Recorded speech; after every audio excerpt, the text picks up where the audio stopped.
Good morning, everybody. I hope that you are having an excellent day. It is early for me. I like to try to remember or remind people of how early it is, just because I normally. Is it echo? Oh, hold on. What do we got going on? Huh? Wonder why we're echoing.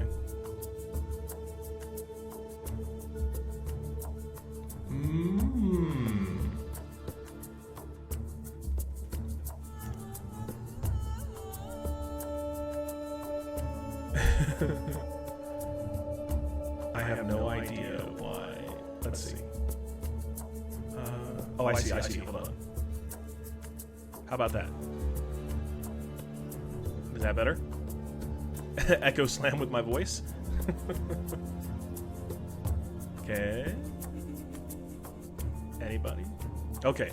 Yeah, I for some reason I had two audios up, so that was kind of strange.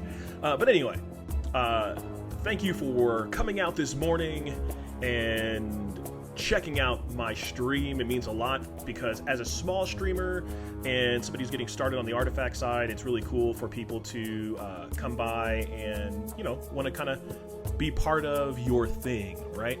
So before I begin, let's talk about this giveaway. Okay, so I've been, over the last week or so, I've been trying to figure out how to do a giveaway and make it so that we get less bots and we get more people who are actually kind of engaged with the stream and with content and things like that. So I was looking through Streamlabs, which is the application that I run everything through, and they do have a giveaway option here. So I'm going to try to use them today, and we're going to start it right now.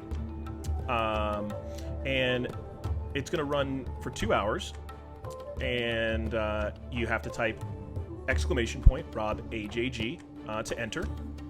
And you want to turn off the music? All right, we can do that. Let's do that. Or we'll just turn it down. How about that? And what's going to happen is when you enter the giveaway, you get 1 ticket if you're a follower. If you're a sub, you get 10 tickets. And I think that will help out a little bit more when it comes to being able to, kind of wean between people who are kind of committed and not.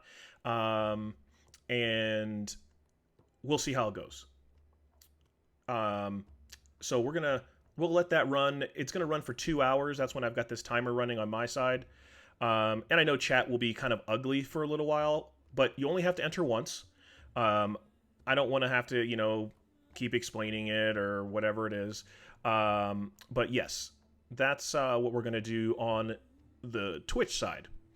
On the Twitter side, you just have to follow my channel, and then the latest tweet that talks about what you have to retweet it, and it says actually retweet this, you'll have to do that. Yeah, I wanted to hope if there was a way for me to not hold on. I think I can maybe fix that so that it doesn't do that.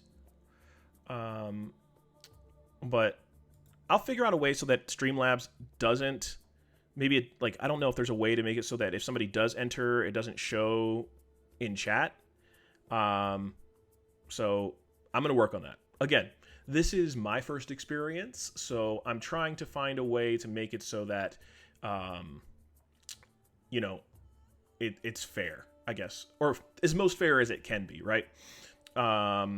Spirit, thank you for the Twitch Prime sub. Appreciate that. Okay, so now we have to just kind of figure out what we want to do first today. So I do have gameplay footage, and I wanted to kind of talk about that. And that's really what we do every stream, right? Is that we have some gameplay video. We kind of just talk it out. We'll review the turns. We'll do everything that we can do to make sure that I know that you guys aren't able to play, and I know that you really want to be able to play. Okay. And so we want to make sure that we have the ability to do that. And then also today, somebody asked me about like limited card rankings, kind of like what we do in Magic, where we discuss like whether or not a card is worthwhile, and kind of how its power level is compared to a lot of other stuff. So I was going to devote some of the time today to I have up artifactbuff.com, which is pretty much my go-to when it comes to finding out what's actually revealed, so that I don't get in trouble from Valve for talking about cards I shouldn't. And some people don't give a shit, and they just do that. But that's not what I want to do. I want to make sure that I have the ability to continue to work with Valve. So I think what we'll do is we'll talk a little bit about the kind of like limited card rankings of stuff, and then we'll go into some gameplay. So the stream's only going to be 2 hours, so it's about an hour and 56 going on. And I do draw it at the end of the stream. So if you're not somebody who wants to hang around and you don't want to be part of it and you'd rather do something else, go for it. You know, I'm not going to be offended that way, because again, my job is to, if you came here for a key, my job is to keep you here and to engage you and to choke your little mother out. No, I'm just kidding. I mean, I might, but so yeah, we can talk about limited, but we just can't talk about anything, like any details of how limited works, I guess is the best way to put it. But I can talk about, how I feel like what cards are actually good in limited. And I don't want to go through like every single card. I mean, because that would take forever, right? But I want to kind of, if in chat, if there's something specific, I mean, because there's some cards that you just know are going to be good, right? Like, I mean, you don't have to be a brain surgeon. You don't have to be a college-educated professor to understand some cards are going to be good. So if there's a card that you, Bristleback ruins lots of lives, yes. And Valor J, thank you for that tier 1 sub, appreciate that. But yes, if there's a card that you're kind of wondering about, you can just type it into chat, and if I don't think that you're being a troll, we'll answer the question. So what cards are you kind of wondering about, that if they're good or not? Is this game going to be harder to get banned at? Yeah, I think as long as you follow the rules, you shouldn't get banned. And even people who don't follow the rules, who stream gameplay from the beta client, somehow didn't get in trouble. So, all right. So I think somebody said, talked about Slay and Tidehunter. Let's see. I don't know if Slay is up on here. I don't see Slay on here. But we can talk about Tidehunter real fast. I think Tidehunter's up. Let's see. Yeah. All right. So let's talk about Tidehunter when it comes to limited. Okay. So thank you for the Prime sub, whatever, ZXCNBN90. Oh, see, if it's not on here, I don't know. If Slay's been revealed somewhere, you can send me the link in chat so that I can find it.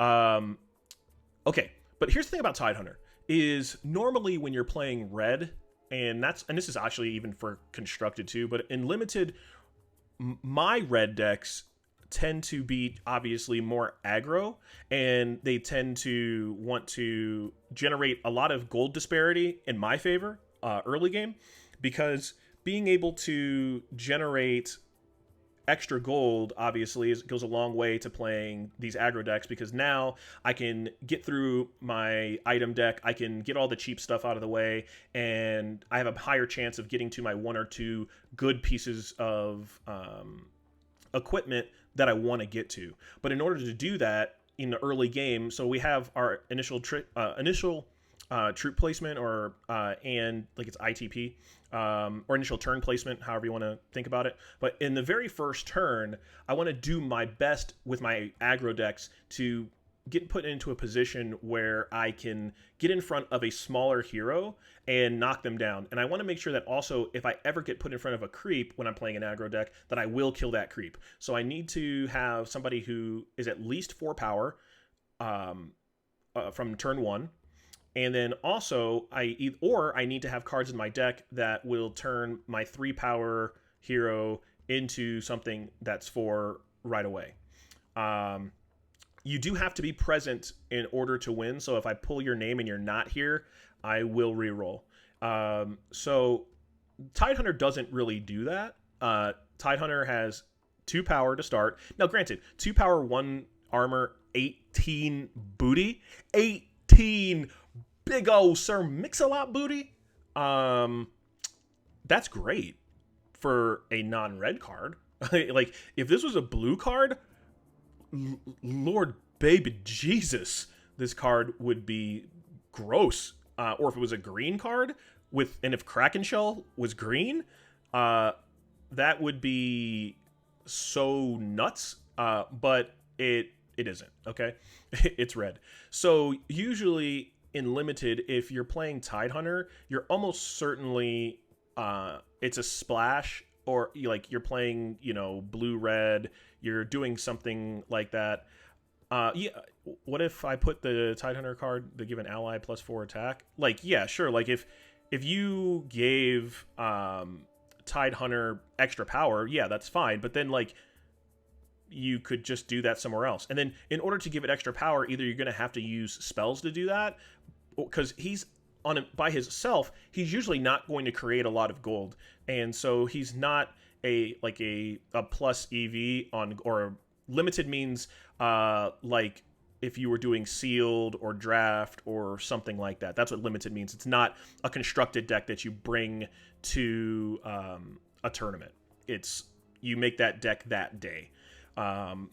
So, and the thing too about Ravage is obviously Ravage is 4, or it's active 4, and so you want to be able to have that and be able to use it to support your long-term goal here, which is to win that particular lane. But again, Tidehunter only holds off stuff, so but you have to be holding off to something. So, and there's not that many. Obviously, blue is really where you want to be if you're trying to hold out until something, and that's what Ravage does for you, and that's what 18 toughness does for you. So I'm not sure that this is a normal red card. You're not going to normally build around Tidehunter let's say a mono red deck. That's just not a thing.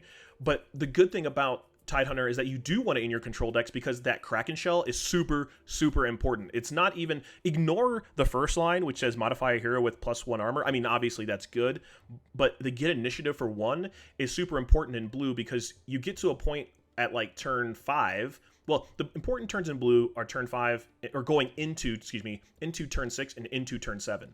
So when you go into turn 6, that's Eclipse mana, right? So when you're at Eclipse, you want to be able to make sure that you will get to cast Eclipse first and possibly clear the heroes in that lane before your opponent gets to do something. And then on turn 7, if you're playing blue and you have Thunder God's Wrath, you want to make sure that you can cast Thunder God's Wrath before they get to do anything. So when you get to lane 3, you use this, and that's why you will not be splashing for Tidehunter, because you want to make sure that you can put Tidehunter in the lane that needs the butt, but that you can have another red hero in your third lane so that you can cast Kraken Shell in lane 3 and then have initiative going into lane 1. So Kraken Shell is very good about that, about stealing initiative. And then, like I said, getting into turn 6 and turn 7, being able to cast your blue spell that will clear the board or clear the lane, and then now you can actually start turning the corner, because that's how these blue and red decks work, or the blue red decks, or in Magic, it would blue red is essentially kind of blue white in a way. So you're playing this weird control deck that you're trying to get to that turn 6, 7, 8 plus, and that's when you turn the corner. You very rarely will lose a game or win a game of Artifact at all. Despacito, thank you for the Twitch Prime sub.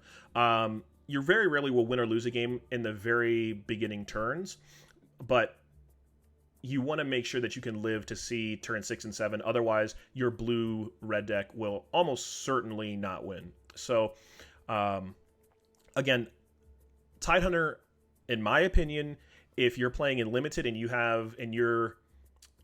really just need a butt to hold the lane, so you can get, like, if you see you have a bunch of 6 and 7 cast or more spells in your deck, then yes, Tidehunter will do exactly that. But as a red card, normally you would assume that Tidehunter would be not a red card; it would be a blue card or something like that. But not really. Oh, yes, I am old. So you have to be here in order to win. Just letting you know. No, we're talking about hero cards right at this moment, Disaster Plus, and that's just because SATYR Magician.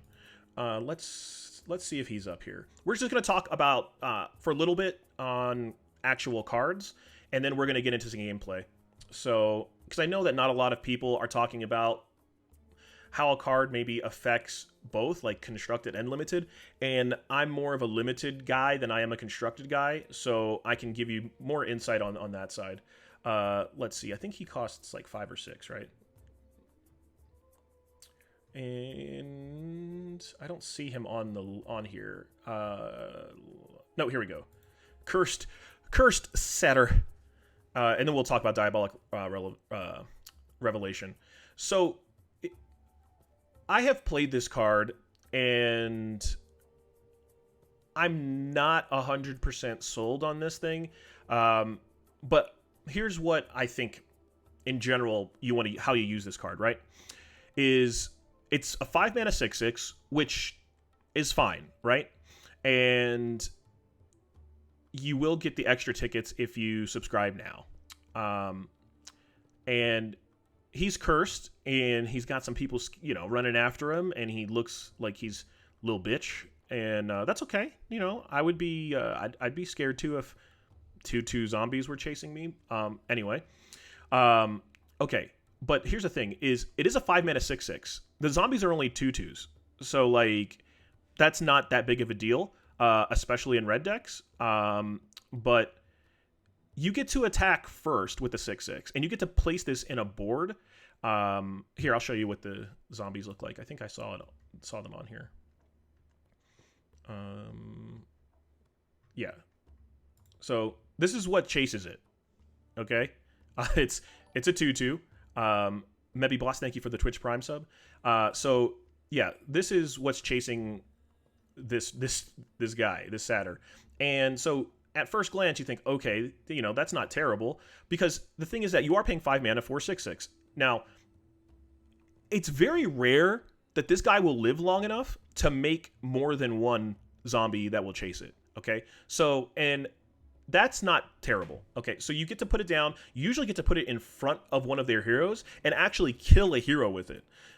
So in limited, I think it's fine. Like, if you need, like, that 5 area is kind of weird for a lot of red decks, and I'll show you. So, like, if you look here at what's been revealed, and you want to look in the 5 spot, so if you were lucky enough to get enough magic, that's not something you're gonna use early game, and you will make sure that this is like your kill spell.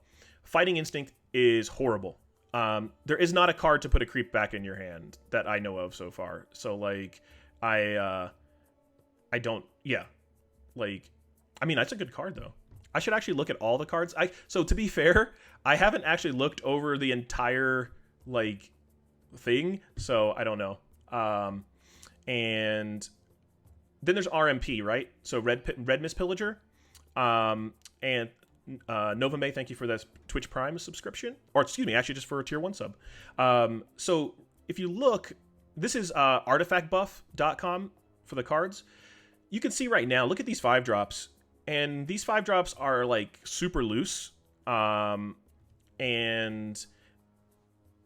yeah. Like, so SATYR is fine. It's not something like, if you, yeah, Red Pissed Millager. Yeah, I say that quite a bit. So that's why I just call him RMP. It's way easier that way. So with Cursed SATYR, it's not terrible, but you're not going to be, like, super excited, like, oh my god, I need to have, 5 of this card in my limited pool, or whatever it is. Like, I very rarely play the card because normally I have better things that I can be doing in my limited decks. So I'm not, like I said, I think most people's first inclination on this card is correct, where it's kind of like meh. But a 6/6 for 5 is still like pretty legit. And sometimes if you're playing like the red-green decks and you're doing some ramp or something like that, if you can get that guy out early, like let's say on turn 4 you cast Favor in another lane, and then in that lane you cast SATYR on turn 4, I guess at that point, that would be pretty sick. And I think having a 6/6 that early would be great, and especially, you know, putting out 2/2 zombies is whatever, right? So like, who gives, like, that doesn't make a difference, especially if the 6/6 is killing a hero. So, you know, that goes pretty hard. Let's see if they put up Revelation. I don't think Revelation is up. No, I don't see Revelation up here. Can somebody send me a link to Revelation so that I can put it up, and that way we can kind of talk about that. So the thing about Diabolic, yeah, Fighting Instinct is trash. Just in case you're wondering, I'll put it up for you real fast. Fighting Instinct is not good. You basically get punished in your decks for having Keef. Like, cool, we like Keef. Keef is good, right? So, but Fighting Instinct on 5 is not great. I mean, it is permanent. That red hero will get +1 attack and +1 armor. But that costs 5 mana. Like, 5 mana should do more than +1 attack and +1 armor. Like, that's, there are cards like, here, let's look and see what we have underneath that.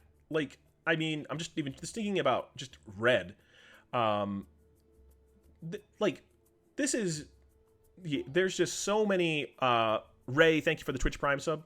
But yes, there's just so many other things I want to be doing for 5 mana, and it is permanent. Even when the hero dies, it stays around. So it'll go to the fountain, it'll be there for a turn, it'll come back. But the problem with Fighting Instinct, Jedi Pat, thank you for the Twitch Prime sub. The problem with Fighting Instinct is that it only modifies a red hero. Like, that's it. It doesn't even hit like all your heroes. Like, I wouldn't come bitch and moan about this card so much if it was any hero. Like, if it was like, you know, modify a hero, even with just, you know, yeah, +1 attack, +1 armor, it would be fine. Okay, but it only hits red heroes. So if you're splashing for red, you might not even have a red hero, like, I mean, that you want to put this on. So, like, because obviously Keef is a 6/1/12 or 6/1/11, so like putting him up to 7/2/11 is still good, right? But red heroes, you start good anyway, so it's not like you are in some like, let's look. Here's all the red heroes. So if we ignore Tidehunter, everybody else is pretty good when they first start. So again, I'm just not a big fan of that card. We are onto him, Matthew Folks. Well, I see him. What's my opinion on diversity in the current state? So there's a lot of diversity, and it's getting crazy. So when the beta was smaller, right, it's a lot easier for, you know, maybe 1 or 2 decks to kind of dominate because there's just not that many people. So the beta has grown considerably, and when you bring in people like myself and other Magic players who are used to getting together, and I guess boot camp is the best word, because I think that's what most people use, is we're used to getting together and trying to break a format. That's just what we're trained to do. And I think that because of that, we're seeing a lot more diversity, and that comes into not only constructed but also in limited, is that people are fleshing out a lot of these strategies that, and that's where it helps for you guys, is that even though everybody who's not in the beta now doesn't get to play, and they feel like, oh, I'm so behind or whatever, right? You're going to have the distinct advantage of when it goes live, you're going to have hundreds, and I mean hundreds of hours of content to go through, because everybody and their grandmom wants to put together artifact content. Like, it's not even close. Like, I mean, everybody, every single day, people are asking about, when can I stream? When can I put together content? When can I do that? And that's like, you will be fine. You will be like the rest of us have had to kind of like swim into these shark infested waters and be like, what the hell? How does this even work? Like, how does this card even function? Like, I found out yesterday, I've been playing however many hours in the beta, and just found out a new rule that I didn't even know. I mean, I don't think it's new. Obviously, it's not new, but I just found out that something very, very basic that I should have known, I didn't know. And then all of a sudden, so I've been playing with a disadvantage this whole time. Like, and now I actually have been getting my win percentages up just based on this one little thing that I can't really tell you. So, but let's just say that you will not have to worry about that, because when the videos come out, to explaining everybody different strategies and different play, you'll be on there. So, let's see. I'm trying to see if I saw another question. So there will be a wipe. I'm sure there's going to be a wipe, and I mean, every beta has a wipe. I can't fathom that, you're going to give everybody in the beta like a full collection of cards. Like, there's definitely going to be a wipe, and we're definitely going to have to start over. The only thing we don't get to have to start over with is our knowledge. So, Archimen, thank you for the Twitch Prime sub. But, all right, what else? Did somebody find me a link to Diabolic Revelation so that I can actually talk about this thing? It's on Twitter somewhere. It's just not on Artifact Buff. Holy crap. I'm trying to think of did you? Sorry, I missed it. Milando. I will look up and see if I can find the link.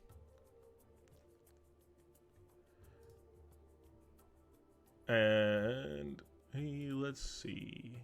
There we go. All right.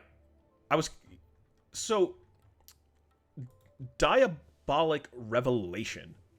It's hard for me to kind of figure out about this card. Okay, and here's why. Drawing cards in Artifact is a lot different than drawing cards in Magic. Okay, so in Magic, if you had a card that said 1 mana, draw 2 cards, it would be very, very, very good for 1. Okay, so because if you compare it comparatively, like 1 mana, draw 3 is Ancestral, right? And Ancestral Recall in Magic is 1 mana, draw 3 cards, which is obviously busted. So if you made it cost 1 less and draw 2, even if it had an ability of dealing 2 damage to allies in all lanes, it would be very, very good. Here's the problem in Artifact, is in Artifact, we draw 2 cards a turn anyway, okay? And this hits 2 damage to allies in every single lane. So it's not like it's hit 2 in this lane and every lane in front of it or something like that. Like, so 2 cards isn't that great. Like, it needs to draw more than 2. Because I draw 2 cards every turn anyway. So this replaces itself, and then you get an extra one, right? So, like, that's... I don't play it. I have tried it, and it was fine. But it was... most of the time, it was bad. That was the thing. So, if you had, a bunch of armor... Let's say you were playing maybe blue-green, and you had some way of... Or I guess even blue-red would be fine too. So because a lot of the red heroes already have armor, so you're not going to hurt them so much. You could kick up your martyr, and hitting up the martyr would actually make it so that the next one you use was a little bit better.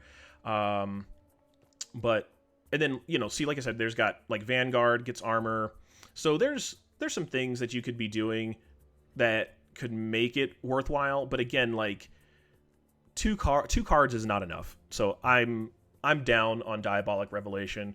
And armor, the way it works is, so it will reduce the amount of damage equal to its armor from every single source. So if you have armor 2 and 2,000 different 2-power creatures were attacking you, it would deal 0 because each single one's damage would be reduced by 2.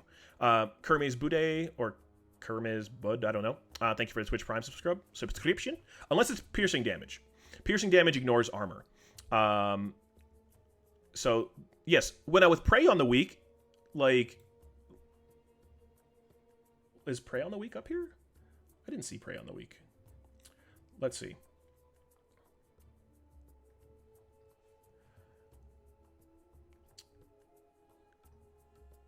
Well, if Prey on the Week was up there, that could maybe be a thing, right? But yes, there are 40 card decks.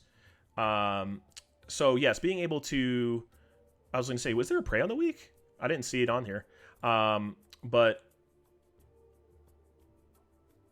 there's a lot of combos that can go on, but like even I don't judge cards on like their 2-card combination as to the strength of their card. Like unless it's a combination that wins me the game, like if in Magic, learn artifact, not artifact buff. Okay, let's see.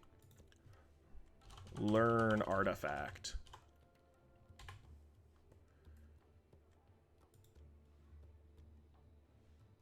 View card database. Oh, yeah, okay, here we go.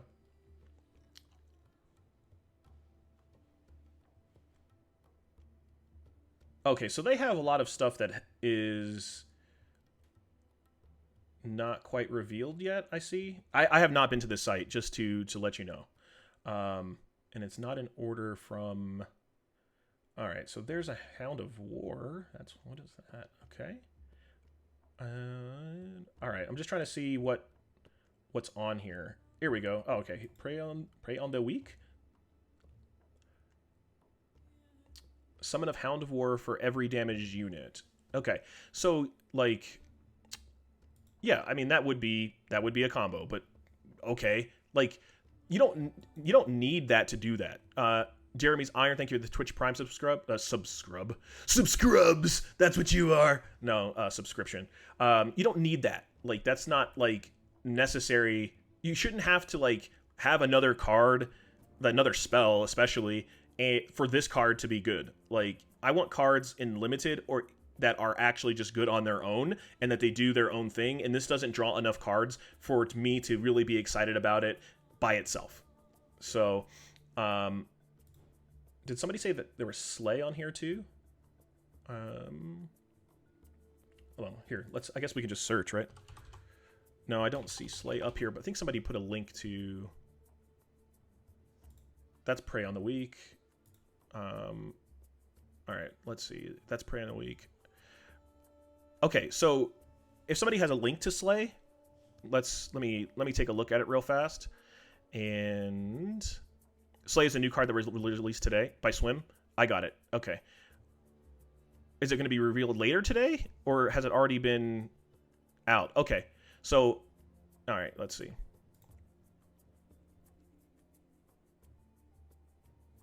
And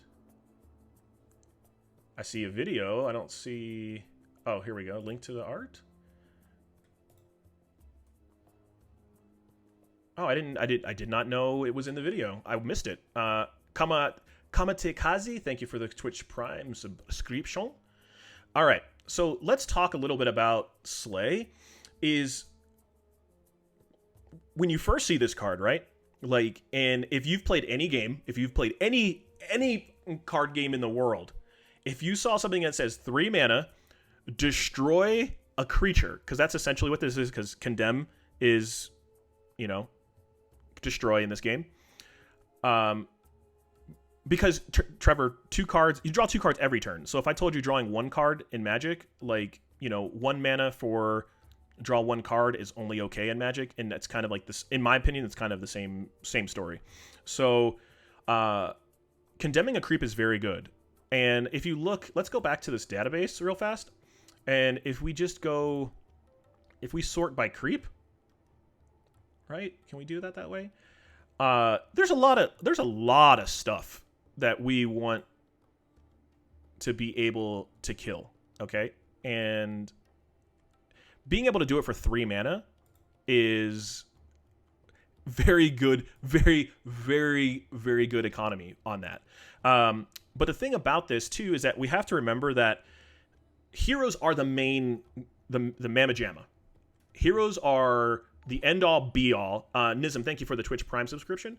They really are. Like, when you're playing in a game, especially so in limited, it's very good to be able to kill a creep. I'm not gonna lie that, like, oh my gosh, it's not that great. No, it is good. But it doesn't do anything to heroes. Okay, so you're paying 3 mana to sometimes kill a 2/4, sometimes kill a 4/2. That's like kind of whatever. If I'm just trying to see what, like, the best thing that you could possibly kill. Where's the big ones? Are there any big heroes on here? Oh, I see. Here we go. So killing a convoy would be strong. Like, that would go super hard. Killing Champion of the Ancient would be great. Killing Thunderhide Pack. Like, so there are definitely heroes. There are definitely creeps that you want to kill. Like, there's no doubt. Okay, but sometimes you just don't care. Like, sometimes your guys are going to be good enough to just deal with, but you are going to play this card. Like, you subbed and only got 1 ticket. Did you? Huh? I don't know. I'll figure out a way to fix that for you, Nism. But yes, Slay is it's not just green decks. Because you can see, like, sometimes you just need to kill an RMP. Like, you just need to before it gets just stupid out of control. Sometimes you want to kill a standard bearer so that it doesn't give that +4, which could save you a lot of tower damage. There are plenty of things that, if you can even look here, like Disciple of Nevermore. This is a card, like, you really want to die sometimes so that you just don't lose, you don't get 80'd. This Disciple of Nevermore it might as well just be called Disciple of 80, because every time I see somebody going super deep into just taking one lane, it's because Disciple decided to go ham. Elliot Haas, thank you for the Twitch Prime subscription. I will get that fixed for you, so don't worry. Oh, there you go. It says you received 11. So, yeah. Will Slay/Coup work through immunity? So, even if it was immune to damage, you can still slay that mofo. You still take him. Damn. It's no worries. So that is another good, but it's very rare that a creep will have damage immunity or something like that. Like, I know there's the blue one that has, like, Death Shield or something, but, like, so yes, Condemn won't go through Death Shield. I don't know. I actually haven't tried that. I would assume that Death Shield would probably work there. This is not damage, it's destruction. Yeah, like, so I'm not sure. I'll actually have to test that for you, but my first inclination would say that if I had a relentless zombie and I hit it with Slay, that it would still kill it. But I can be wrong. So that's what. So what did we figure out? Yeah, Death Shield does work on Condemn. Okay, that's one of those things, and that's why, like, in the beta, like, you're not quite sure of, like, certain rules. But again, you're using a Slay on that guy wouldn't be the good value on that, because you might, like I say, let's say you only had, one Slay in your deck. Well, if you only have one Slay in your deck, you're not going to waste it on a relentless zombie. You're going to be trying to get a convoy from somebody. You'll try to get some of these big creatures or these big creeps. You're trying to get them out of the way. So Slay is good. I don't think I have to tell you that it's good, but I'm not sure it's a first pick because not every deck need Slay, and you want to be trading up on mana. Like, that's the big thing is people who are from other games might not understand like the idea of being able to use your mana in an effective way. Okay, so like if I have a 3 mana spell, I don't really want to use it on something equal or less, because unless obviously board position or winning or whatever, but normally I would like to be able to use this on something bigger than 3, and that way I'm generating, you know, a mana advantage my side. And so again, especially if you only had 1 Slay, you're really going to try to hold that for something big that you can't deal with, because if your opponent drops where is this, like when your opponent puts out this monster, you need to deal with it, because most of the decks that have this in it are built around it, and having to deal with 10, 15 power creatures or creeps that continue to get bigger, yeah, it's not a fun thing. Blah McBlah, thank you for the Twitch Prime subscription. All right, what else you want to talk about? Let's we got 66 days to the countdown for artifact launch. Does it go through immunity, divine purpose, hand of God? Yeah, it'll go through it'll go through damage, the immunity stuff, but it doesn't go through, from what people are telling me, it doesn't go through Death Shield. So Death Shield will stop it, but damage immunity will not, because it's not damage, it's actually condemning, and so condemning will, you know, get rid of that. So let's see what else came out here. How to play Rix properly. Okay, so in limited Pinhead Fish, Rix obviously is very, very good. Okay, and redeployment.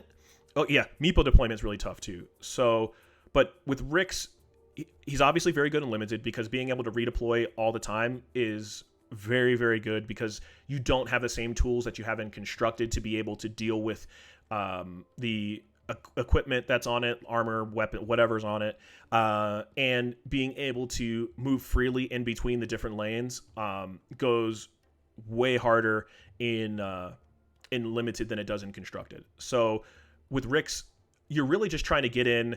You just don't want him to stay on one lane, right? You want to be able to use his ability, so you want to be able to get in, kill whatever you're going to be able to kill. If he dies, redeploy somewhere else, and continue to do that. So, but Rix is very straightforward, right? So like, you want to be generating gold, doing trade, like trading him for other heroes. That is the big deal. Like trading Rix for other heroes so that you both get 5, which is fine, but your hero comes back a turn sooner. And that tempo advantage goes a long way, because now you can use the gold that you just generated from killing their hero to put onto Rix. And now Rix can kill bigger heroes. So if every time you trade with another hero with Rix, again, you generate that gold, but you generate that tempo advantage of being able to come back right away, but you get to come back on the lane you want to, and you can kind of switch back and forth. It's like having a built-in, well, it's not that great, to, like a built-in scroll. It's not that crazy, but it is pretty good. So the process of drafting heroes and colors has not been revealed. And let's see, I know I saw another question. I have not talked about Omni Knight that Slacks revealed, so let's talk about him. I thought I saw him on here. Ash Too Good, thank you for the tier 1 sub. And where is he? Omni Knight, here we go. We talked about SATYR Magician, and said it's okay, but it's nothing to get terribly excited about it. Okay, so Omni Knight, I do like Omni Knight in limited, and I've played it. You know, I don't say. Let's see, what would be if I said I played it a lot? What would that mean? All one favor. So, and here's his card. So modifying a green hero with allies have +2 regeneration is really, really strong on when you have a 5/12.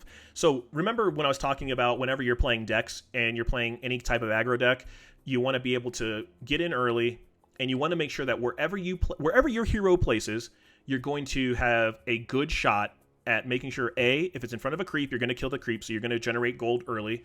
And then the second part of it is you want to make sure that if you get certain heroes that you get in front of, you do want to kill it and then also not die, right? So he's a 5/12. So based on what we've revealed so far, if we look, how many heroes are we going to kill, right? So, like, we're going to kill Prelix, we're going to kill Riley, or we're going to kill Debbie, we'll kill Lion, we'll kill Meepo, and I think that's pretty much... Oh, we'll kill CM. So, there's a lot of heroes that you can just drop in front of and immediately kill. So, that 5 power... like, is 6 power is really good, but like 5 power, very, very good place to start on that side. The other thing is that with 12 toughness, or 12, what is it? Is it 12 health? Sorry, 12 health. The 5 power or the 5 health heroes that you're going to kill don't kill you. So if you get placed in front of any of those heroes that I mentioned, you're not going to immediately get killed. So, and the other good thing about it too is that even if you get, like, one of the heroes that is kind of frustrating in the first turn is if you get placed in front of Debbie. So let me pull up little Debbie for you real fast. Where is she? So when you get put in front of Debbie, obviously 7 power goes a long way, and then obviously it gets +2, right? So now we're at 9. So the problem when you get in front of Debbie, when I don't need Slay anymore. Is that she can do the 3 casting cost spell that does damage. Sorry, I'll show you the card. So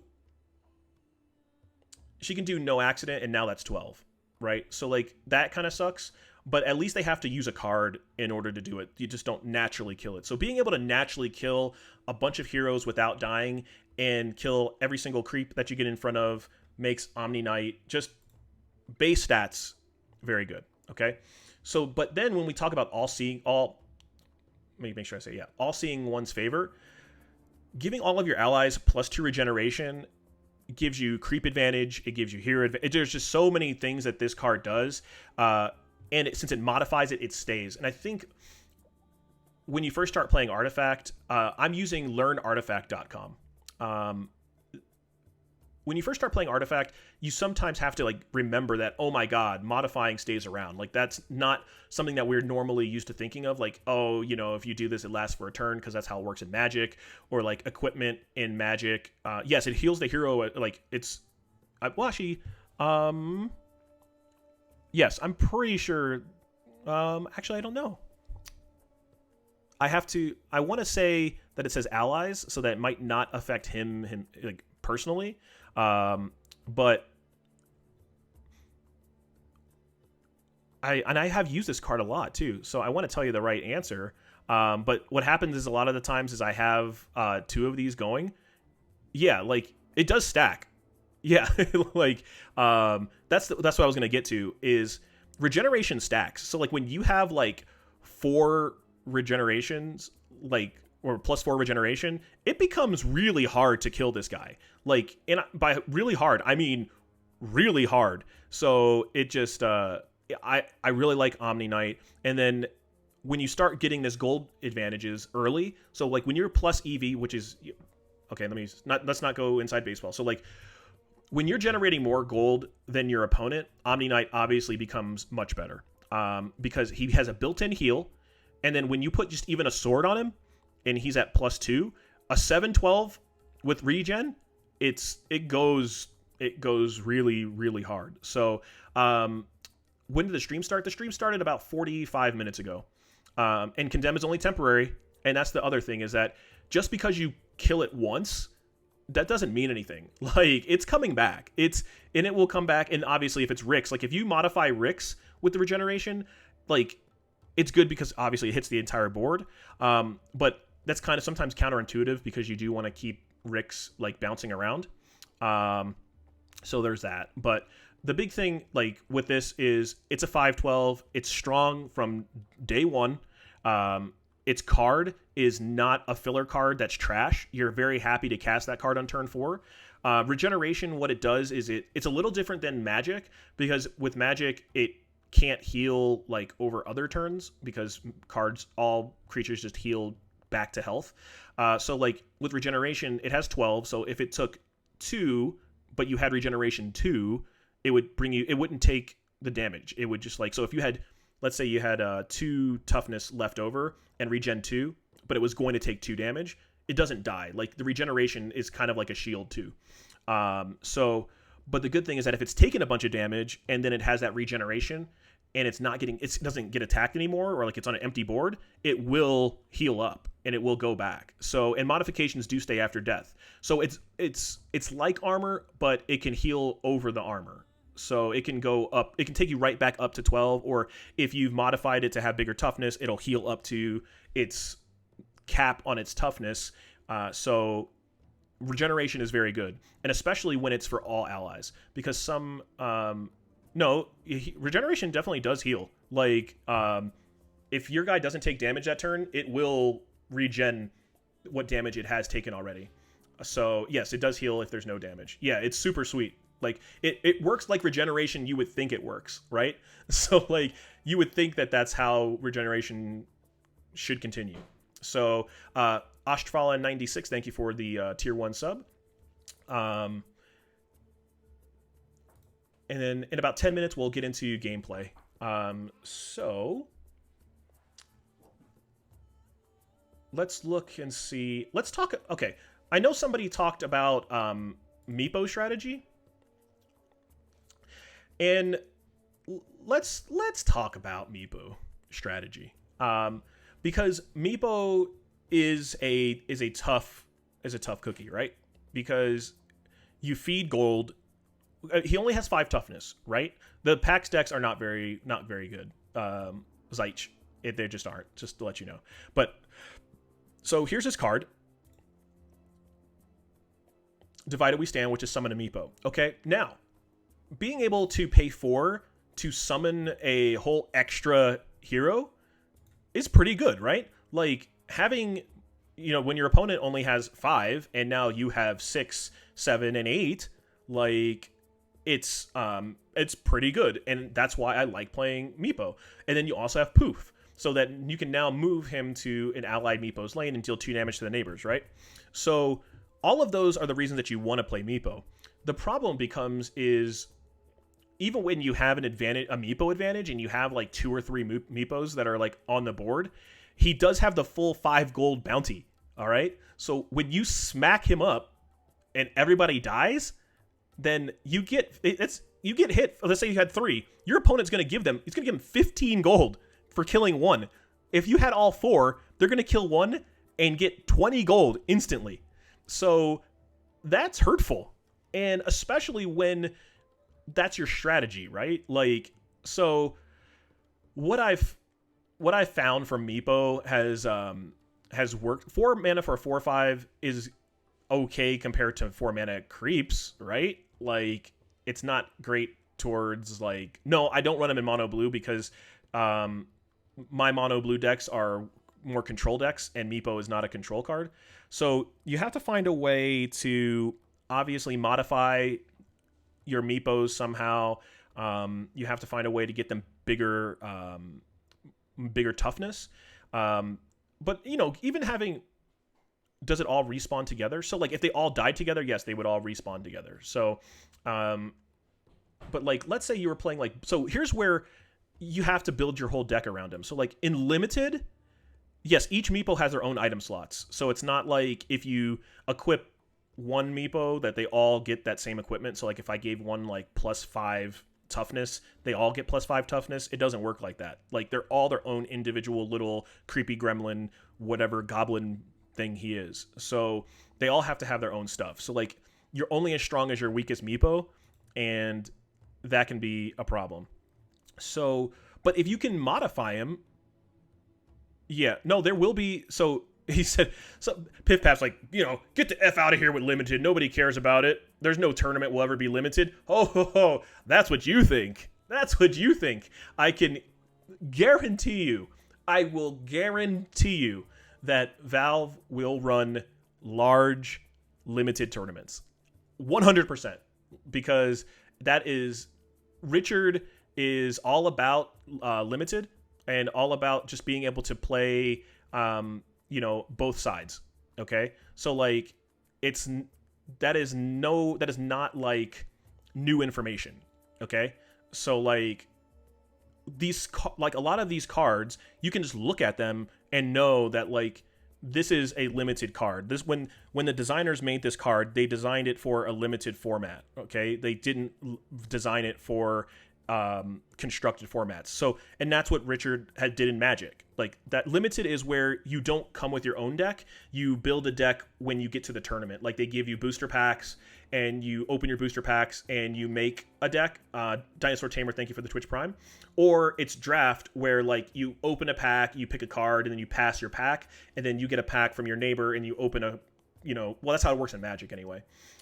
So yes, it's like draft in arena in Hearthstone. Like that would be limited because you don't come with your own deck. So yes, the Meepo in limited, like I guess if you open multiple Meepo in limited, maybe like that'd be kind of cool. Like if to do it that way. But I don't even know. Obviously rules for limited haven't been completely fleshed out, so who knows if you'll even be able to have multiple Meepo in your limited anyway. So who knows? But again, Meepo, when you're playing those decks, you're going to be almost certainly feeding your opponent gold. So you have to have cards like Corrosive Mist in your deck to be able to deal with the gold disadvantage. And and Corrosive Mist, for people who don't know, let me see if I can find it in here. Actually, I'll just search for it.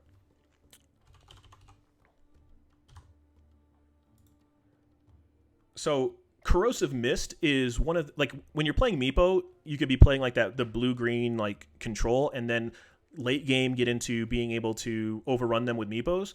But you want to make sure that you do have something like Corrosive Mist, because your Meepos are going to die. You're going to have turns where you give your opponent 10 to 15 gold, and you want to make sure that you can hit all of their stuff.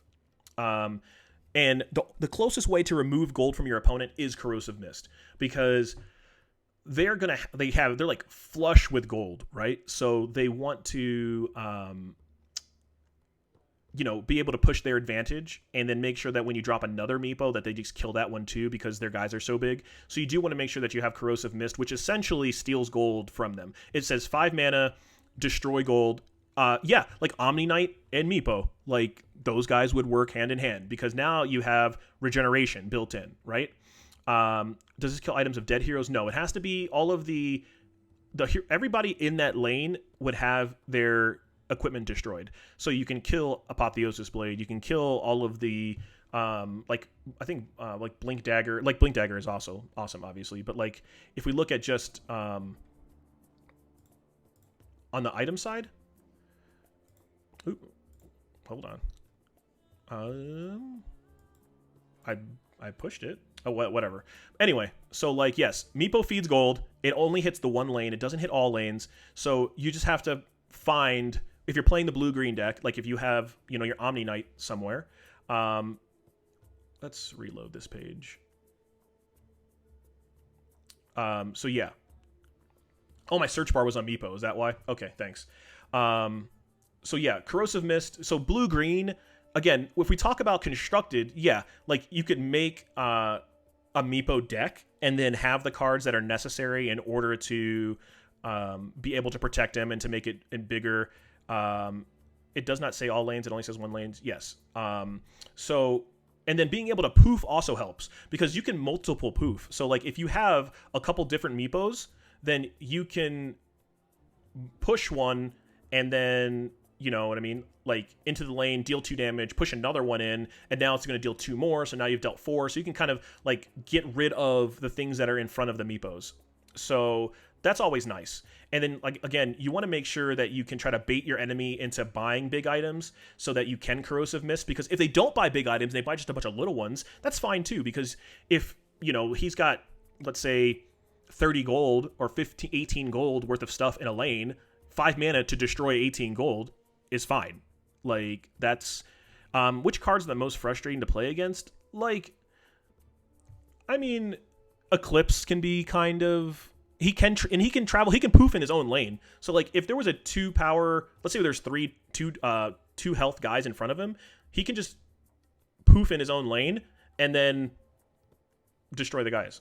So Luna is really frustrating. Not only because she has a large toughness, but Eclipse is super crazy. And that's why it's my favorite card, because I just like casting Eclipse feels so great, especially when you're playing a heavier blue deck. Like if you're splashing for Luna, it's not quite as great because you can only cast in the lane that Luna's in, and you want to have Luna in a lane that she can just sit around and kill stuff and doesn't leave the board, and she gets her her beams off every single turn. So that's really where it's at. But so like the first Eclipse isn't terrible, right? Like it's okay. Like it's usually for maybe sometimes 3 or 4, sometimes 5. And that, I mean, that's not great, right? That's still horrible. Like you're still probably going to lose that lane, okay? But when it's like for 6, it's like for 7, like, and they've kept their Luna alive for too long, it's just 6 mana, destroy your entire board. And that hurts. It hurts a lot. And and it's piercing damage. So it's good against everything. There's just like no deck that's like, oh man, I don't care about Eclipse. What the Eclipse is, whatever. No, that's like not a deck. Like every deck cares about Eclipse. And job 1 is to kill Luna and keep her off the board. But when you're playing multiple blue heroes, that's when it becomes a big issue, is when like lane 1 casts Eclipse and lane 3 cast Eclipse in the same turn. Like it feels so bad. And it feels so bad. And yeah, you can poof, and when Meepo casts Eclipse, it feels super loose. So yes, you can poof in the same lane just for the 2 damage. So if you want to feel real bad about your life, it's when somebody casts Eclipse twice on turn 6, and then on turn 7 they cast Thunder God's Wrath twice. I have had that happen, and it feels super bad. Super duper bad. You just actually want to bang your head up against the nearest nail over and over and over again. Do this random enemy things affect too much RNG? So like, the one thing I'll tell you is, where is the black hero, the zombie guy? Let's see. So here's the thing about one of the cards with RNG that feels kind of RNG-y, I guess is the best way to put it, is Chain Frost. So when I first read Chain Frost, I thought it just bounced left and right between 2 people until it killed it, and then it would bounce to the next one between the 2 of them and kill it. And with Chain Frost, it actually can skip. So like you can go right once, hit it for 3, and it could like skip the one to the left and then go to the one to the second left, and then come through. Christmas 1, thank you for the tier 1 sub. And so like that becomes a little bit more interesting when you're trying to kill a certain thing, So now, granted, the advantage of that is that you get initiative. So like it has when you do it 7 times, I'm not gonna lie to you, usually it's going to be very, very good. What does the AJG stand for? It's Roberto Adolfo Joaquin Gonzalez. That's my full name. And but yes, Chain Frost is a good card, but it will show you. There's been plenty of times that I needed to just kill one particular thing with maybe like 2 or 3 hits, and I thought it would for sure get it, and it like bounces way too far down the board. So Adolfo, it's I am, yeah. And can I swap gear once I've equipped it? Yes. So like if you have equipment on it and you want to replace it, it'll just give you like this error message like, are you sure? Do you want to go back to safety? And you can just put in arriba, arriba, dele, arriba. No, anyway. So yes. All right. So that's going to be that on talking about cards. Let's actually get into some gameplay. And I am not half Filipino. I have been asked that, but no, I am definitely half Mexicano. Ravenhook is, well, I'll save that for another time. All right. Let's push play. Come on now.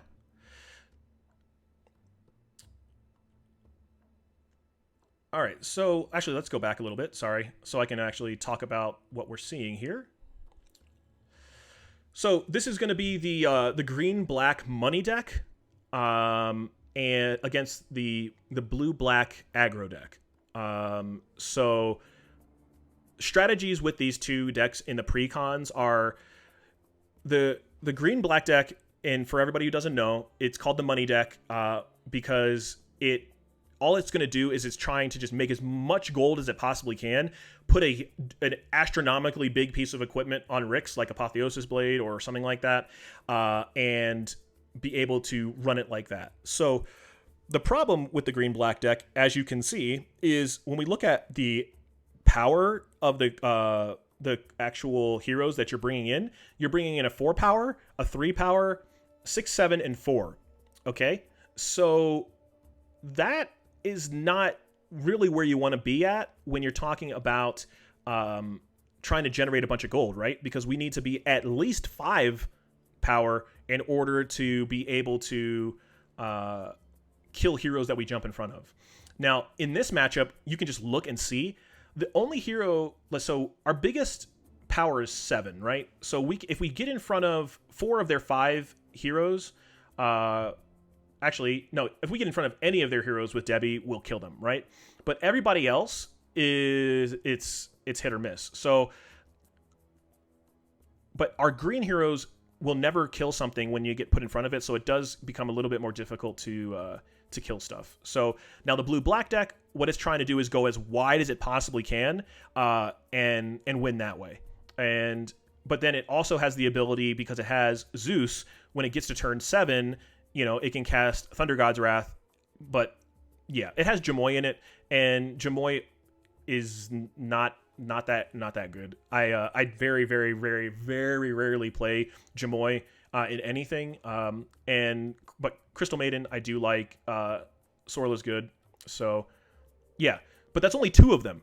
So like, there's 5 heroes. Like, if you're going to be building a gold deck, you would think that you would want to have more heroes that can kill or that can one-shot stuff, as opposed to having 3 green heroes that can't. So that's my complaint about that.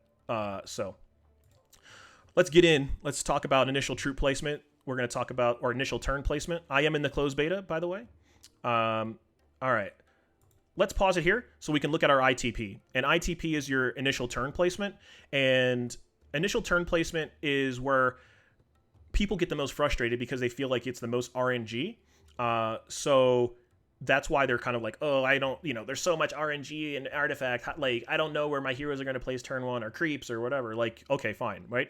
But you can mitigate a lot of this stuff. You just have to plan. And that's what you do when you first start your game, is you're going to look at your ITP. You're going to say, okay, what are my lanes that I want to get in right now? Because even before I see cards, I know right now that all of my heroes are not going to die right now. Okay, like there's something has to happen for any of my heroes to die. So that's good. All right, we're all right there. If on the blue-black side, okay, on the blue-black side, it looks like they're gonna lose a creep in lane, 2 creeps in lane 1, and another creep in lane 3. So they're gonna lose all of their creeps this turn.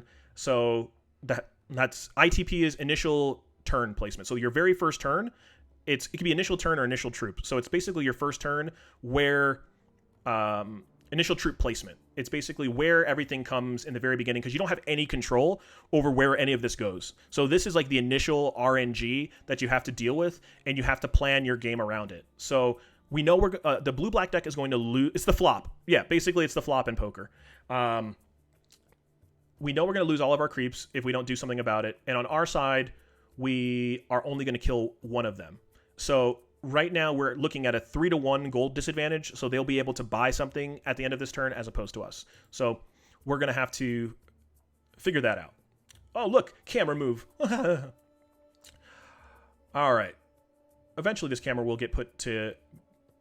All right, so the blue-black deck has Better Late Than Never, Disciple, Double Steam Cannon, and Thunder God's Wrath. So 2 7-drops, actually 3 7-drops is not ideal by any means. And having Disciple of Nevermore or Disciple of 80 in our hand is also not what we want, because that's our combo piece. That's what we use to, the Super Thanos coming in. So right now, 4 of our cards are not useful right now. The good thing about it is that on the very first turn, a lot of decks don't have many 3-drops. The only problem with that is that we are not able to combat the gold disadvantage, because remember, we're going to be down 3. We're going to lose all of our creeps this turn if we don't do anything, and they're only going to lose 1. So this hand could be better. Not having a mulligan is fine. It's just part of the game. But it would make the game, I think, maybe longer, and it would also punish people because they wouldn't understand how to mulligan. And yeah, and I don't know how the rules would even work for a mulligan. So, but either way, I'm fine without a mulligan. That being said, I would mulligan this hand and try to get some things that cost less than 7, but that's just kind of the deck. Anyway, so I think we can't cast Better Late Than Never here. Casting Disciple, if we cast Disciple in this lane, we would trade creeps, but we would burn our Disciple, so I'm not sure he wants to do that. In this lane, we can cast Better Late Than Never, and we could put a creep in front of Rick's, but that's okay. I mean, but we could just put that into our next lane. But we should use Better Late Than Never somewhere. Okay, well, he didn't use it anywhere. But yeah, I think he should have just cast that Better Late Than Never into the third lane, and that way at least been able to, put a little bit of pressure on one of these boards and not just lose all 3 of our creeps and only get 1 of theirs, and at least put some damage down. So I think it's better late than never. Yes, it is better late than never, but I would have definitely cast that there. So now we're in our shopping phase. The blue black deck only generated 1 gold, so there's nothing that they can do right there. So it's whatever. He's not going to pay, so you can also, when you get to this point, you can pay 1 gold to hold something in the secret shop, but it's a shop deed, and a shop deed is, you're not going to hold that card. So there's nothing that we're going to do here. Yeah, hold shop deed. You'll get 11 tickets if you're a sub, by the way. All right. So for the blue-black deck, the 2 melee creeps are going to spawn in lane 1, which is the actual worst place it could spawn, because it's going to just spawn right in front of 2 enemies that are going to kill it. And we have Zeus coming in, and we've got to figure out where we want to put Zeus and what lane we want to try to dominate here, because he's going to put Debbie in. And if I was him, I would certainly be putting Debbie into lane 2, because in lane 2 is the smallest risk for Debbie to die, but also the highest chance for me to just be able to kill something right away. And so I think Debbie would go lane 2, and then Zeus is probably going to go into the first lane, so he has options to cast blue spells in both lanes. So that's what I would suggest, and we will see. Yes, you will have 10 times the chances if you are a sub. So beat out the bots. Beat those bots out. So, all right, placed it in first, and let's see where Debbie runs to. Okay, so he put Debbie. I'm not sure about putting Debbie into lane 1, because he didn't really need to put it there, because both of his creeps, if Debbie wasn't there, the creep would have spawned on the other side of Lycan and been a 4 power, and then he would have just killed everything on that lane anyway. And if he puts it into lane 2, he had a chance of getting in front of Jamoy. Would Radiant want to leave Necro unblocked as long as possible? Make 100 bots and sub with all of them. Next level plan. That would be next level. All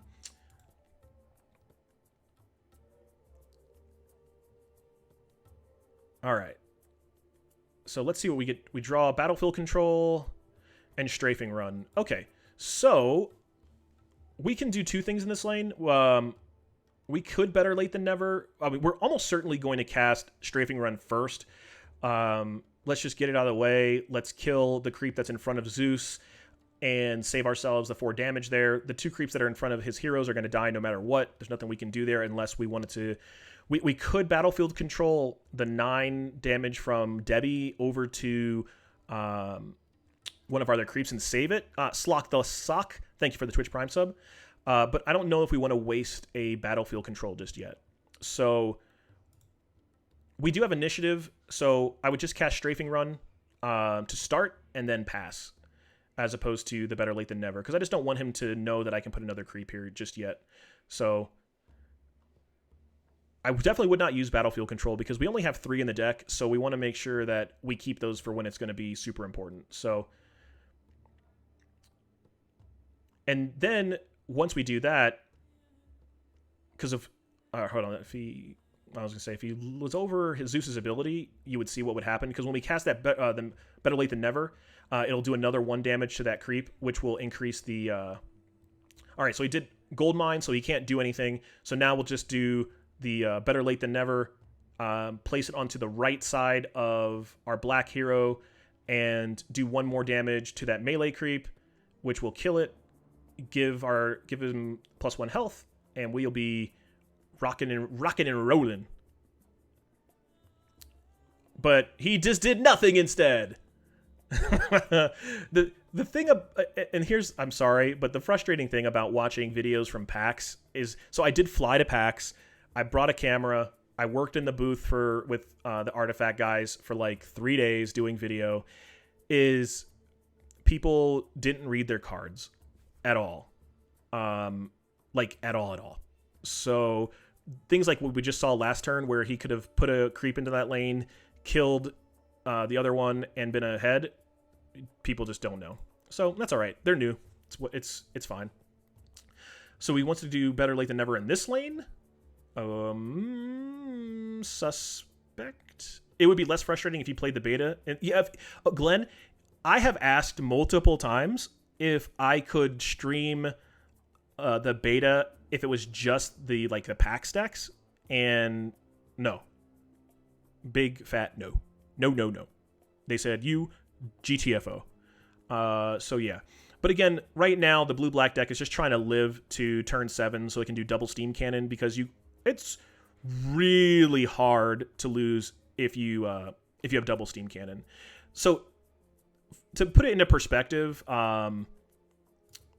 PAX was like a pre-release where we just taught everybody how to play Magic, right? So, all right. So we have at least, because I can't see the gold for each team.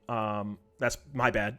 But with 4, I'm probably not going to buy a Fountain Flask. I don't need it right now. I would love to have bought this musket, but I'm going to be unable to do that. And I don't want to hold for Stonehall Cloak. There is a discussion with that, because being able to put a Stonehall Cloak on Luna or on Zeus is very good. Being able to keep Luna on board essentially on board from now until whenever, would be great. But because the green black deck has Phantom Assassin, he has Coup de Grace, and so it's not as essential to have that Stonehall Cloak. But if we had 5 right now, I would probably buy it if I had 5, but I'm not going to pay 6 for it. 1 plus whatever else. All right, so melee placement or melee creep placement, we're going to be mid and third, which is fine. He's getting 1 mid and third as well. No, it modifies every combat phase, so it's good. It keeps getting bigger and bigger and bigger and bigger. So now I'm on 5. I really want to be able to get into Eclipse, but I would love to be able to spread out my blue heroes a little bit better. But I don't want to put my maiden in front of 9. Yeah, CM gets killed by Phantom Assassin snapped off. So I could put it lane 3 and then just hope that my melee creep gets put in front of it, but that's probably not ideal. So he's probably going to have to just put the maiden into mid, because it gives us the lowest chance of the lowest chance of getting killed. So that's what I would think. And on his side, he could try to go top and try to dominate that. I always say top. Sorry. He could put it into first. And I do not run Crystal Maiden in my mono blue deck, by the way. Actually, no, I don't anymore. I used to. So it's possible that he might just go lane 3 with the green black deck. Might go lane 3 with his hero and run it that way. Luna, Zeus, Lich are in there. No, Lich would not. Oh, Lich is definitely black. So he is not in my mono blue deck. So the JP guy, you do not need to know any Dota knowledge. I know nothing about Dota. Literal nada. I know League, but what is that going to help me? All right, so he did place into mid, which is exactly what I thought he would do. Oh, wait. Maybe he's changing his mind and wants to put it into the first lane and instantly die. Oh my god, no! Go back! Go back! No! Jesus Christ. League knowledge makes you worse at Artifact. It's possible, but I will temper my League knowledge making me worse by knowing more about Magic. So, Jesus. Okay, so he decided to put... Alright. Opponent has initiative. Can you say whether or not duplicate items on Meepo hero? For example, if I attach a musket to the main Meepo, does the other Meepos get it? Absolutely not. They do not. They are each one they're on. Each one is their own individual hero, and they have their own items, so it would not work. All right.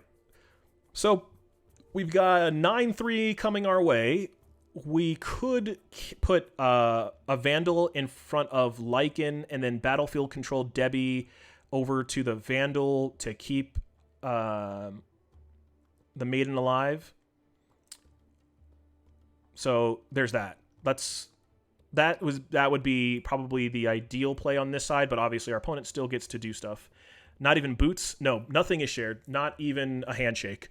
So there's nada being shared there, man. Yep. CM feeds. That's what she does. That's why you don't put her in situations where you're going to drop her just into death. All right, so he silenced our black hero. So when you silence, it makes it so that he can't cast any spells. So now we can't cast Vandal to put in front of Lycan and then Battlefield control. That won't work. So now our Crystal Maiden is just going to get pooped on. Poquito Español. I am working on my Spanish. So yes, so he wants to Battlefield control here, but you can't switch it over that far. So that's the problem. Is Meepo used in aggressive decks? Actually, I find that Meepo is not used in aggressive decks because it's when you kill one, you kill all of them. So it's in my experience, it's more used in the mid-range control decks, and then late game you can then get all of your Meepos on board and kill all the stuff. Oh, Book of the Dead. So if you don't know what Book of the Dead does, is whenever a creep dies, you get these counters that can make a bunch of zombies. But I don't think I would put it in this lane because, one, there's no creeps that are going to be dying. So we might have wanted to save that for something else. CM don't feed. She is a support hero. Yes. And in this case, the player decided to put their support solo against Debbie, and it failed. On the top of Meepo, when you're redeploying, are you able to play each one into a different lane? Yes. And if you TP him, the other ones don't die. You just get to replace. All right. So here, Battlefield control isn't going to do anything because there's nothing to use Battlefield control on this side. So we're just going to... The blue-black deck should just pass. On the green side, he's got 5. He would love to play another unit in this board because the blue-black presence is very, very, very lax in this lane. And yes, Zyke, if one of your Meepos die, all of them die. So you will get... your opponent gets all the gold. All right. So he favored this lane to go up to 8 next turn. Usually you don't do that into a lane. Like, so by doing that into his own lane, he doesn't, because he didn't cast anything after it, right? He has 5 gold per meepo. By doing it in that lane, he doesn't get the immediate advantage of if he would have put it into this lane would immediately be on 7, and he can use it right away. So I think I would have normally just put it into this lane and been able to have 7 on this turn as opposed to having the mid lane having 7 next turn. So it gives me 2 turns, 1 turn of 7 and 1 turn of 8 instead of 1 turn of 7. So... And I definitely would not cast Disciple here because your Disciple, it will kill Phantom Assassin, supposedly, but your opponent, or the green-black deck, still gets to do something right now. And you're going to lose everything in this lane. And it only does 4, it doesn't even kill it. So you just, like, murder all your guys for no reason. And he gets to play Convoy in this lane, and all the guys are going to die on the blue-black side. So, yeah. Glenn says, so far it seems like the first lane is the most important lane to win since it's the one with best support. Any thoughts? So originally when I first started playing, I almost always would go lane 1 and try to win lane 1 every time. And my win percentage was very good doing it that way.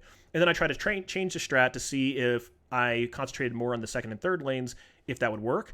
And I am happy to say that it doesn't. Well, this is my experience, is that dominating lane 1 goes very, very long towards you winning the game, because if you do want to have an 80 strat, it's the first lane.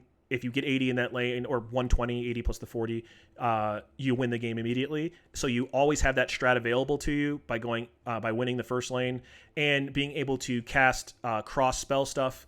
Like Steam Cannon, being able to Steam Cannon in lane 1 and shoot something in lane 2 or 3, it's very, very good to be able to do that early and often, I guess is the best way to put it. All right, so now he has some options. Part of him wants to probably buy that Potion of Knowledge, which is also the name of my website, Potion of Knowledge. That's where we post all the articles and everything. So part of him, I'm sure, wants to do that, but I think we just need to buy Musket and be able to try to clear some of these heroes. How bad does the flop have to be for you to sack lane 1? The flop would have to... I mean, there's none. There's really, like, no flop that's so bad that you just abandon lane 1 instantly. Like, not that I've seen. So... And let's see, does Mana Manipulation change the lane 1 power? I'm not sure what you're asking there. So, all right, so let's see. Oh.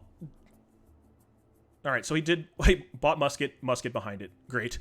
All right, so nobody has any heroes deploying this turn, so we're just getting creeps. And so this is the turn where we want to try to get all of his heroes to 4. Like, okay. Oh, does putting on lane 2 make one less important? I don't know that it makes it less important, but putting it... The reason that... So, last turn, if he would have put it into this lane... I think that would have been also good instead of putting... Like, the worst place to put it at that point, I think, was to put it mid. But if he would have put it right lane, he could have done a little bit more there. And like I said, had 2 turns of being able to do it that way. Or putting it into this lane, because obviously it's important to have this lane going up. But, all right, so turn 6 for blue, when we have triple Thunder God's Wrath, is we have a Luna coming in, so we know we're going to be able to cast Thunder God's Wrath next turn. Guarantee. So we have to try to get every single hero that he has down to 4 toughness so that we can take our... And we want to have initiative as well. So that's the blue-black's plan this turn. Go into turn 7 with initiative, a blue hero in lane 1, and all of his heroes at 4 toughness. Or 4 health. So let's see what he's going to do here. He could cast Musket immediately, or put Musket into play on his black hero. You have a question. I must deploy available heroes during deploy phase, or can I skip them? No, you have to deploy them. You do not have a choice.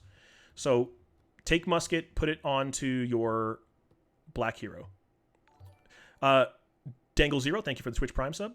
And if we do the musket first, we get to see what our opponent wants to do.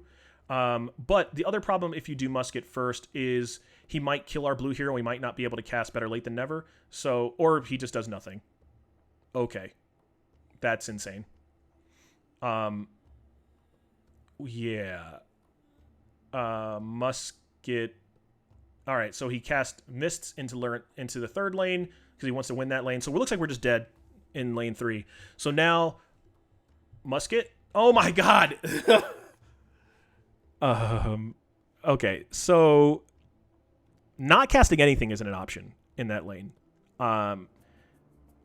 So Rix is already going to be at 4, so we're fine there. So he wants to musket and kill the creep in front of him. Okay, that's fine. Yeah, watching people. All right, click musket, kill. There you go. All right, so now we at least have a blue hero in this lane. So now Better Late Than Never. Come on, you can do it. Put it into either this lane or the next lane. Come on. One time. Oh my god. Yeah, so watching the guys from PAX play is probably... I cannot wait until I can stream actual gameplay or at the very least look at gameplay where both players are functionally good at it, as opposed to watching two randos play. All right. And everything's getting bigger here, so he'll do something to alter. Yeah, it sucks being new. Yes, I understand. But what we do with these videos, for the most part, is just kind of explain to you and show you the mistakes. And then when you start playing, you won't make the same mistakes because you'll have an idea of game planning, what you're supposed to do. Because right now, the blue-black deck made 2 mistakes. The first was that, they... don't have initiative. They didn't get all of their opponent's heroes to 4, which they had a chance to do, and that would have been able to turn this game around. Now, granted, it'll still do the same thing because if he can get to cast Thunder God's Wrath in lane 1, Zeus's passive ability will end up killing Lycan anyway, so you'll be okay. But I think at this point, since we're going to be giving up on the third lane anyway, we'll just probably buy a Traveler's Cloak and go about our day. I'm sure that was his game plan. Just not cast anything in lane 1. All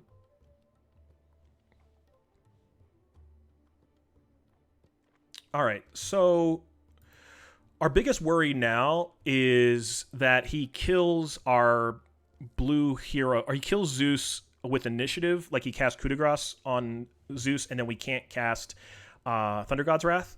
So the stream will be, we have about 30 minutes left on the stream.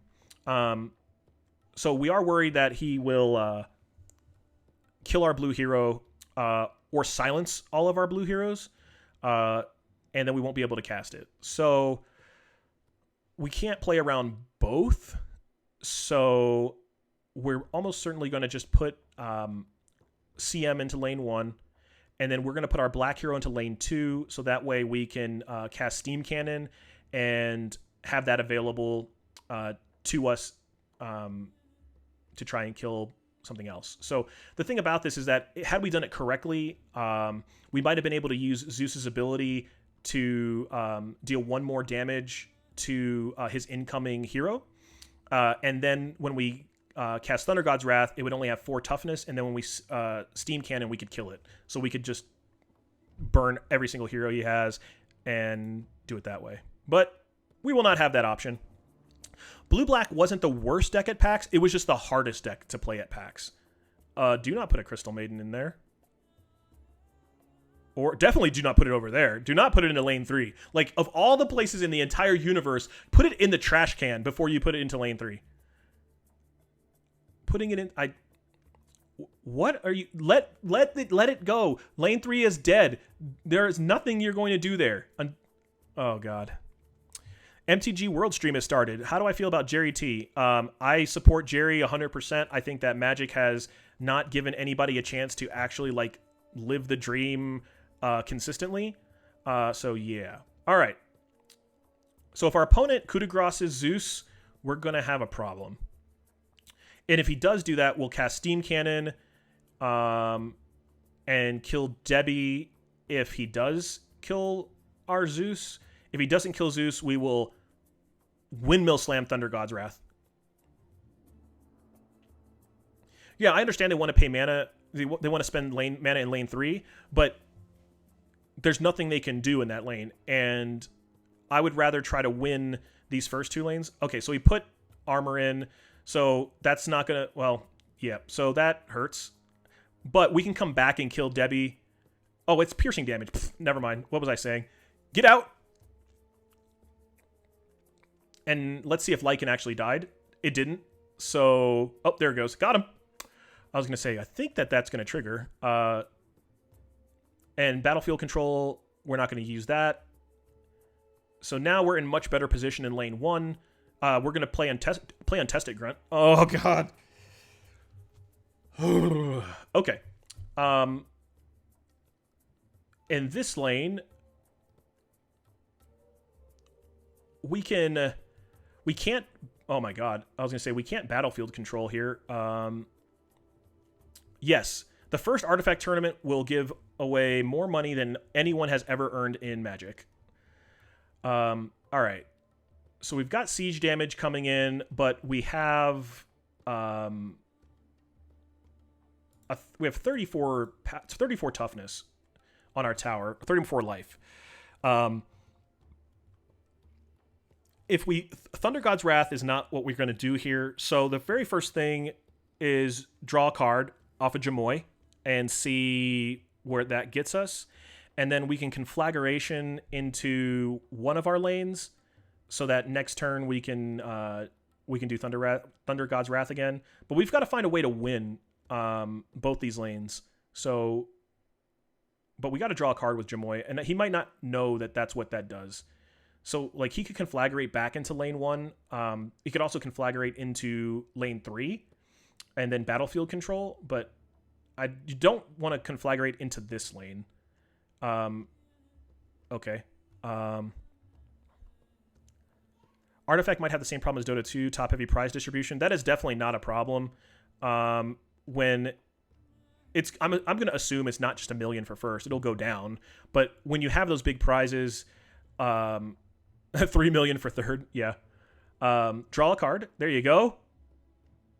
All right, so now we can Disciple. So we could have a plan of trying to 80 lane 1, but we don't have enough creeps to do that so far. And he can take one of our creeps right now and just do 14. He could Battlefield Control to save 8 right here, because I don't know how he's going to get rid of the 14 damage guy or 14 toughness guy. That's going to be an uphill battle in that mid lane. So we can, in this lane, we can Steam Cannon and kill the creep. Do not put Untested Grunt in. Take that Steam Cannon and put it into play and shoot. Well, the 1 million at first is more about promoting the game and selling packs. Yeah. I think that Valve has a good idea of how to make these tournaments work well. So now we're just hoping that we avoid our opponent, but oh, they can't do anything. So now we just get to Steam Can. There's no hero in this lane. So yeah, 4 damage to the middle creep, and we get to keep our lane alive again. No, go back. Oh God. So like, he might have. So the idea here is that he could have saved he could switch and try to win lane 3 and give away lane 2, even though he only has 1, because there was no hero here. He could have killed that middle creep, and then just try to put chump blockers in front of the 16-18. But now he gets Horn of the Alpha, so because so if he would have done it that way and saved lane 3, we could then put Horn of the Alpha onto our 8-2 in lane 3 and put a 25-25 into play and done something. I guess we can also, because we don't want to do that in our mid lane because he can take it with his hero eventually. So that's like not ideal. Liquid Rocks, thank you for the sub. But he does get to cast Thunder God's Wrath again unless he gets silenced. And Thunder God's Wrath will kill all of his heroes again after combat. There's also a argument here for just putting another Steam Cannon into play.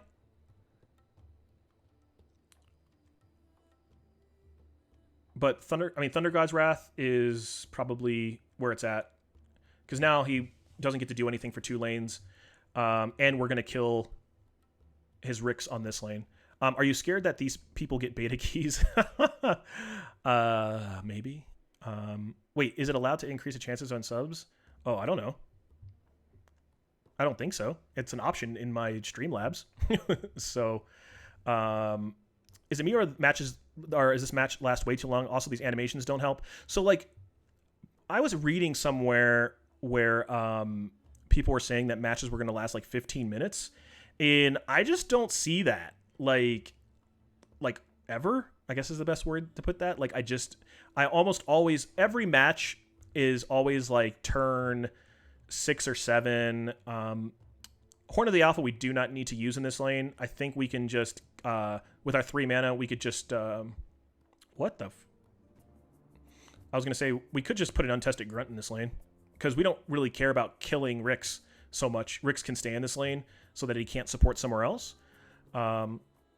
Do matches feel cut short or dragging, or just right? Like, when you're Dick Nixon, when you start playing this game, you will see that like it seems like the game just started when it goes to end.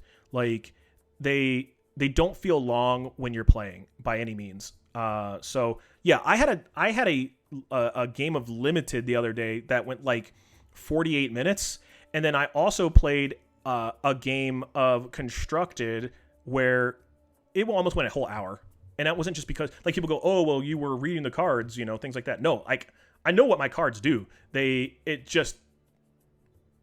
way more removal. You do obviously go into the tank more often. So yeah.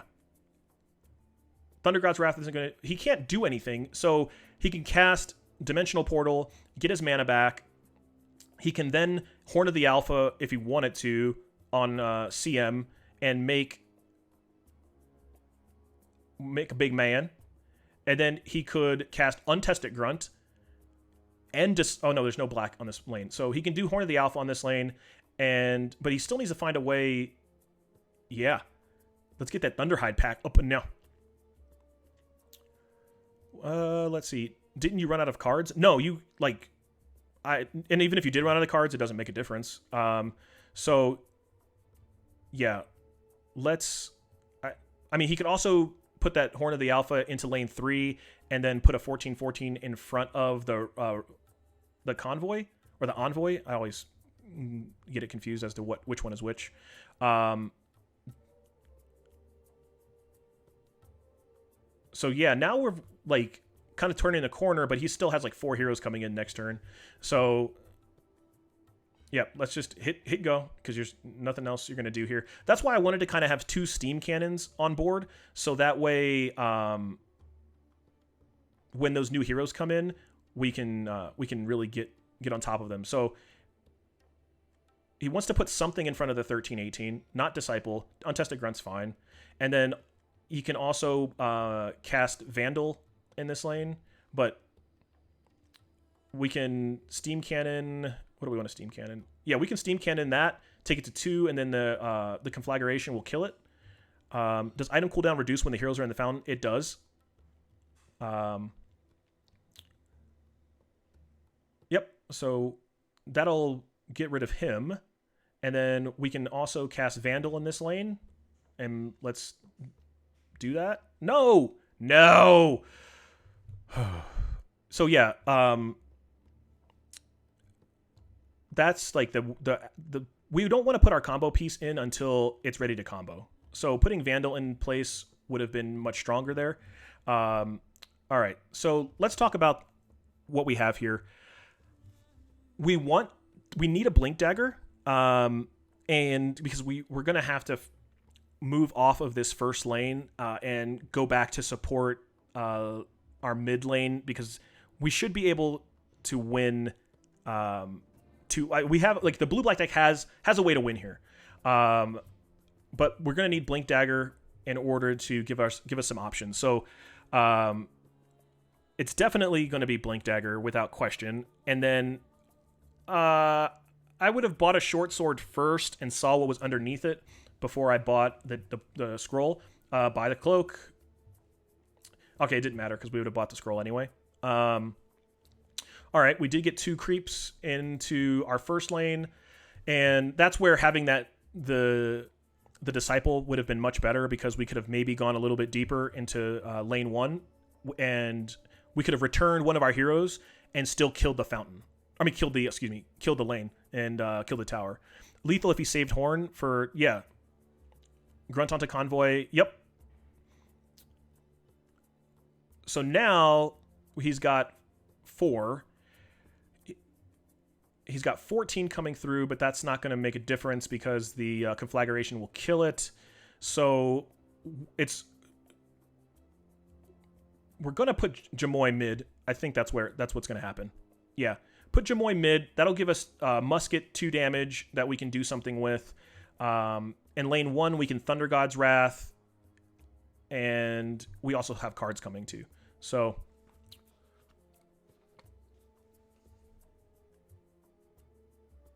let's see what he does. Yep, that's where I would go with that. He put 2. What? Okay, hold on. Let's stop this for a second. Why would the green black deck put those heroes into lane 3? I would have put all of my heroes into mid and just tried to get that damage through somehow. Again, I don't know what's in the green black deck's hand, but I'm pretty sure it's nothing that's going to do 40. I guess the initiative portion here is that maybe he has a coup de grace that he wants to use on Zeus. But I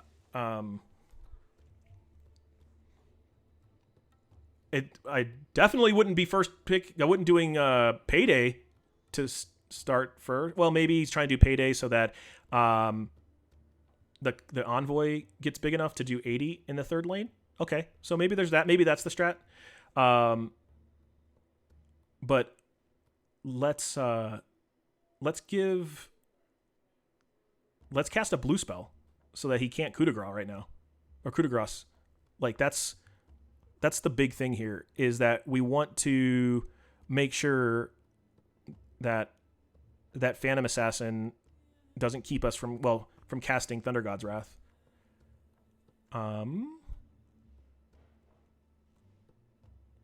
Because we don't need that much more damage here, right?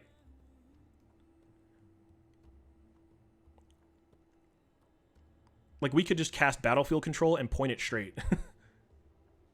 And get the extra 5. But we want to make sure... we also have the Vandal in this lane, or we can still cast Vandal and kill it. So we're just trying to kind of bait out... Okay, so opponent didn't do anything. So... Yep, and point it forward. Just point at the tower. Up. There you go.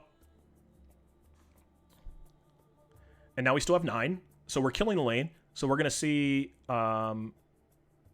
Well, he still has 6 mana, so he can do something. He can still cast Coup de Grace. Like... And if that's the case, which it appears he may not. All right, so he picked off that guy. We can now do Vandal. That doesn't do anything. Just put the Vandal into play onto the far left. Far left, there you go.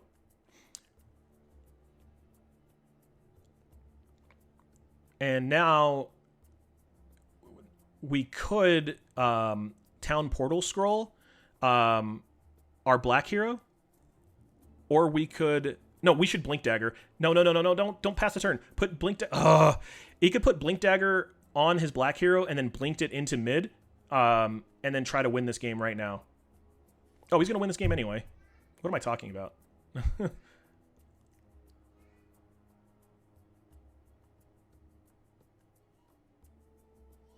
Because I'm not sure what green spell. All right, so there's a Thunderhide pack, so that's still 12. So just click OK. Don't have to do anything. Just click OK. No. This video came from PAX. I flew out to PAX and recorded like 3 days of video. All right, so he has 3 mana and he has to block something else. And then even if he blocked, I was like, there was nothing he could do there. I was gonna say, even if he blocked something else, I could battlefield control and put my pack pointing towards the tower. So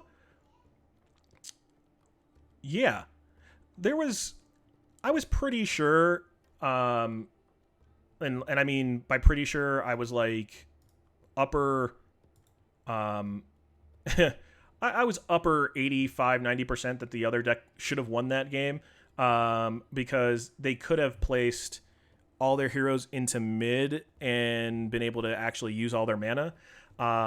So we've got about 11 minutes left. So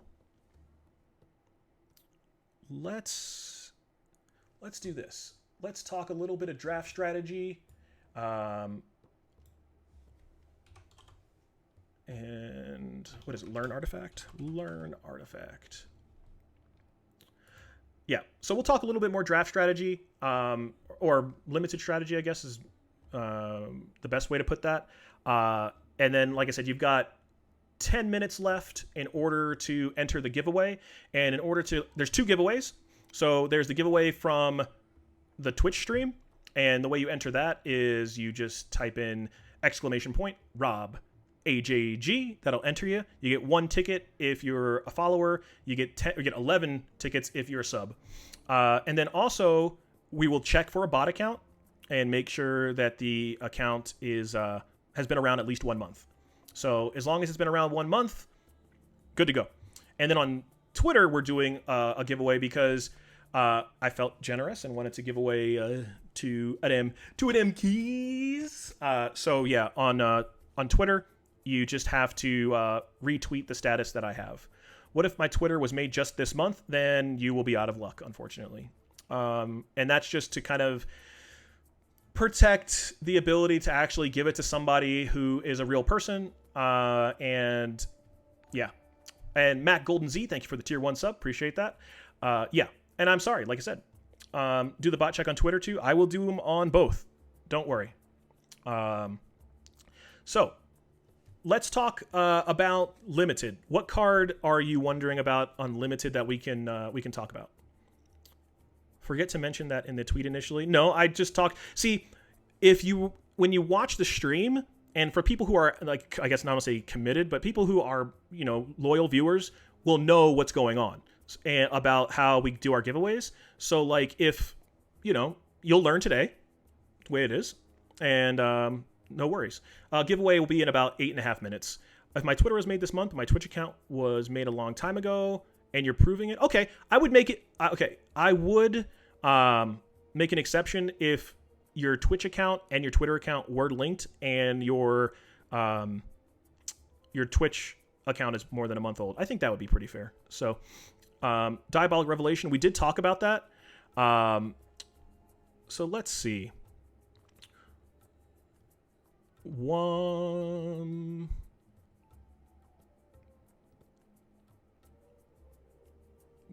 I'm just trying to see what everybody's asking about here. Like I said, we did talk about Diabolic Revelation.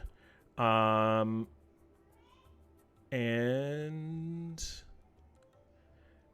Ursa? Where was she? All right, so clarification on condemn. All right, when you condemn something, you do get the gold. And if you condemn their guy, you get the gold. And if you condemn your own guy, like the zombie guy who eats his own allies, your opponent also gets gold for that too. This is learnartifact.com. I am not sponsored in any way by Learn Artifact, but I found it today during the stream, and it seems pretty sweet. So I will continue using it. And when you condemn something, it immediately dies. What if one person had a long time Twitch made 200 Twitter accounts and then retweeted it 200 times? Okay, it's possible, I guess. But all right. So with Ursa, we got to go back into the first rule of what I think when it comes to red cards or actually hero cards in general. We did talk about SATYR Magician in the beginning of the stream. This site is just learnartifact.com. So 710. That means when it comes down, we are able to kill most heroes that we get in front of. We'll kill, obviously, every single melee creep. So just right there, we're par for the course. The second thing is that it has 10 toughness, or 10 health. So 10 health means that most of the time when we get in front of a hero, we're not going to die. Okay. Does Cleave with Ursa modify the Cleave units with minus armor? When it does battle damage, that does count as battle damage, I'm fairly certain. So, but that passive of doing negative armor is really, really strong. And anytime you modify a hero and it doesn't cost mana and it's just an ability, that is going to go a very, very long way. So that's why when you have like some of the improvements that give +1 +1 power every single turn, and it's a modification, when you can get that onto more than one hero, that's super, super strong. So in this case, during that very first turn, like that ITP or the flop, getting in front of a hero and immediately cutting its power down, does the unit hero need to survive for it to be modified? No, if you kill it, it will, because it dealt the damage, it gets the negative and dies. So, and then, so just Ursa by itself as a 7/10, and it does last through death, is great. The ability, also very great. So it doesn't have armor, that's fine. But let's look at the actual card itself. So his card, Enrage, is also super good. Now, granted, it is a little limited because it does only hit red heroes. But +4 attack and +4 armor for one round almost always means that you will kill whatever you're in front of and you will not die. Does negative armor like -2 amplify damage? It does. So like if you have -2 armor and you get attacked by a 0 power creep or 0 power something, you still take 2 damage. Stupid question, but if an enemy has 0 armor, does it go to -1 and then get 1 more damage dealt to it? Yes, that is exactly how negative armor works. So yes, I do like Ursa. I really love the card too. Yeah, it's Titanic growth essentially, but it's better than Titanic growth because +4 armor means that if you had three different 4 power things attacking you, it would take 0. And Pierce does not ignore negative armor. So yeah. Let's see, what else? I saw somebody, is the card Enough Magic good enough for play? So let's talk about that real fast. We got about 3 minutes. I can do that. Enough Magic. Where are you? Where do you be? Enough Magic.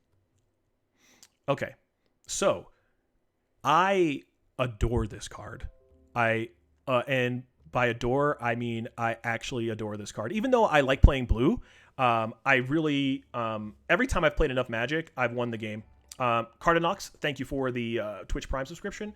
So, Enough Magic, almost always, when you play it correctly, you should be using it to win, okay? Because you're going to get to a situation when you're playing the red deck that you'll be on one of your lanes, your opponent has planned to be able to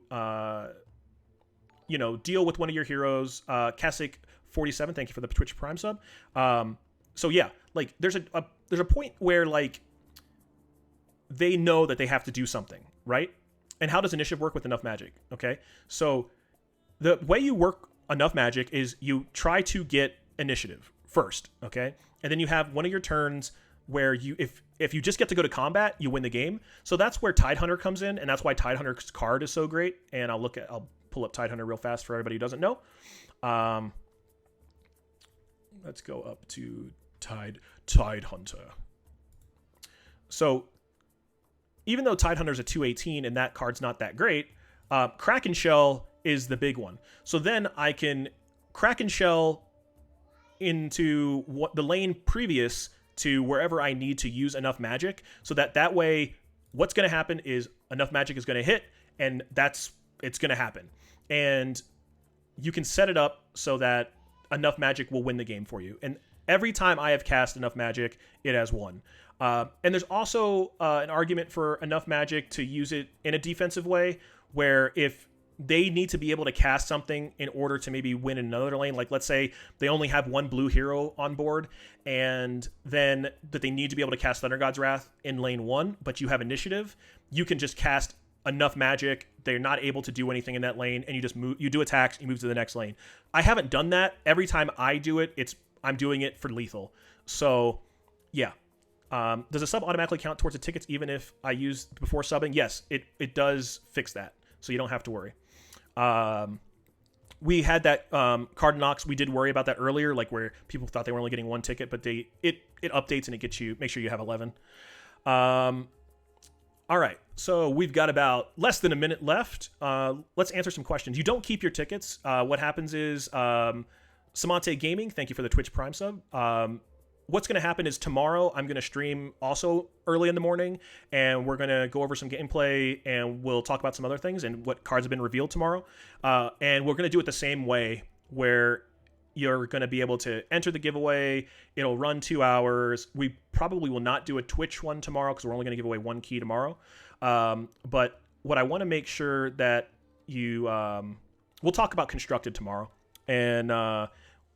I'm going to see if I can find a way to maybe do like a sample deck out of what is out there, and we can kind of talk about it, talk about that way, and like how we would build a deck, and what, based on what we have, how we would do that. So entries are now closed, and we are going to give it away. So let's close that bad boy. All right. So I'm gonna pull this over so that you guys can see what we've got going on here. And I've got all of my tickets on this left side over here, and I'm gonna get to pick winner, so that you know that I'm not just picking some random person or some random whatever that helps me, right? But again, thank you guys, everybody who came through, became a Twitch Prime subscriber. That'll help you obviously because I'm almost certainly going to do like another 5 days of streams in the morning in a row and giving away a key every single day. Okay, so like if you don't win this time, you will have more chance. There's only 377 viewers here right now. And on top of that, if you do sub, you're going to have 10 times the chance to be able to do that. So here we go. Drum roll, please. Pick the winner. Jones AF is our winner. Jones AF. Make sure that you send me a... pre-recorded, rigged, and photoshopped. Easy game. Screw you guys. Stupids. All right. Jones AF, make sure that you send me a message, and make sure he's in... Let's make sure he's even here. Oh, I see Jones AF. I see him. All right. So, and then we're going to do Twitter, too. So, there's that. All right. Now, let me check Twitter.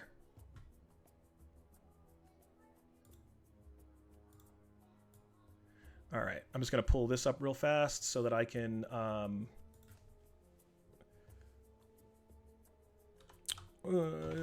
don't mind me. I'm just going to pull up so I can pull a, choose a Twitter retweet. Oh, I know what I can do. Hold on. Random number generator. All right, so here's what I'm going to do is... Oh, whoop, let's do it this way. Let me go to Twitter first. I'm going to use a random number generator on this tweet, and then I'm just going to go down and see who retweeted it. And it looks like I've got 512. And I can pull... Actually, that's not going to work. All right, guys, help me out here. Oh, let's... Yeah, sorry, we got to make sure he's 1 month old, too. Do this for me, guys. If I wanted to find a way to pull a random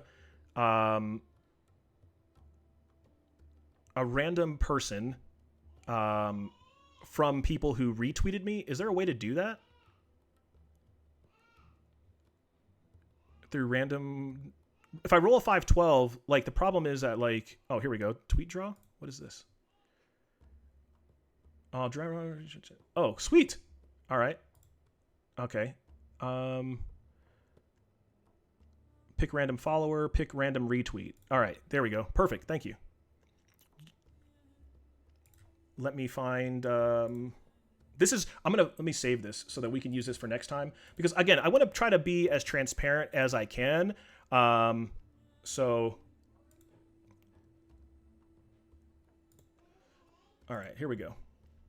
And here is the link. There's that. And I know it's your site. Do subs get 10 tickets every stream? Yes. So like what happens is if you come back for tomorrow when we stream, you will be able to just enter the stream, or excuse me, enter the giveaway, and it'll give you 11. So easy win if it's your site. Yeah, I guess that's true. If it's your site, then you got me. You figured me out. God. Anyway, so we'll pick a random retweet. Sweaty Snowman. Sweaty Snowman on Twitter. Let's see how long they've had an account for. Let's take a peek. Let's see. Sweaty Snowman.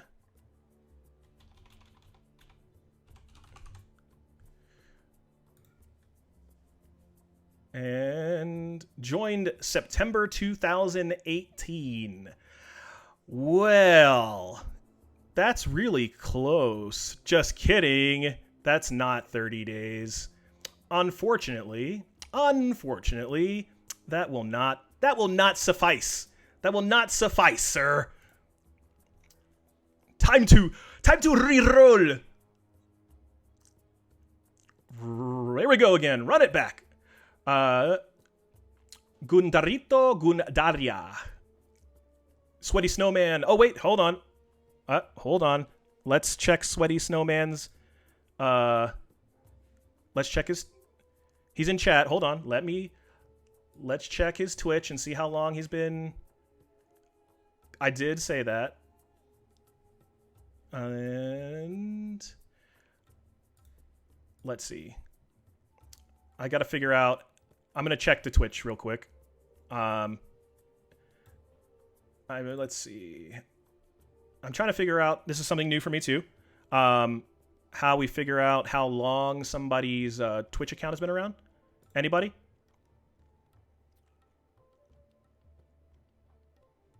Anybody? No? All right. February 17th, 2016? Okay. Got it. All right. So, here's the way it's going to work is I'm going to do it this way, is it did match. His name exactly matched here as it did into and on Twitter. So we're gonna do it that way. I feel pretty good about that. But it's really unfair because the rule was that you have to have a Twitter account older than 1 month. And here's the thing, is that before I pulled it, I did say that if your Twitch and your Twitter had the exact same name, and you could show that your Twitch account had been around, forever, I think that's pretty fair. So if it's not, you know what I mean? And he says, I also have a Discord with the same name. Follow your channel date, not a Twitter creation date. Oh, is that what it is? Yeah. And I feel pretty good that Sweaty Snowman is not a bot. So here's the winners. The winners are Jones AF. He is from the Twitch channel.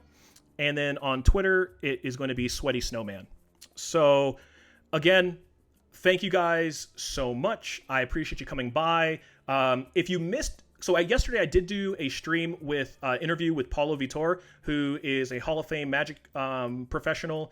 He's won probably astronomical amounts of money, won tons and tons of tournaments on the Magic side, and he is playing Artifacts. So we did do an interview yesterday. That interview is on my YouTube channel, which is youtube.com/RobAJG. So you can go ahead and take that out or check that out if you're looking for that interview and kind of what a pro kind of thinks about Artifact. So tomorrow I will be here at the same time, and it will be 7 a.m. Pacific Standard Time. So yeah, he's won an astronomical amount of money for a Magic player. So yeah, again, thank you guys so much. I'm going to get these keys to our winners and make sure that so Jones AF, you did send me a message, but Sweaty Snowman, make sure on Twitter you do send me a message so I can get you your key. So again, thank you guys so much. And if you do have questions, you want me to go over something tomorrow, just send me a message on Twitter or Twitch, whatever, and we'll go there. All right. Thank you guys so much. I appreciate you.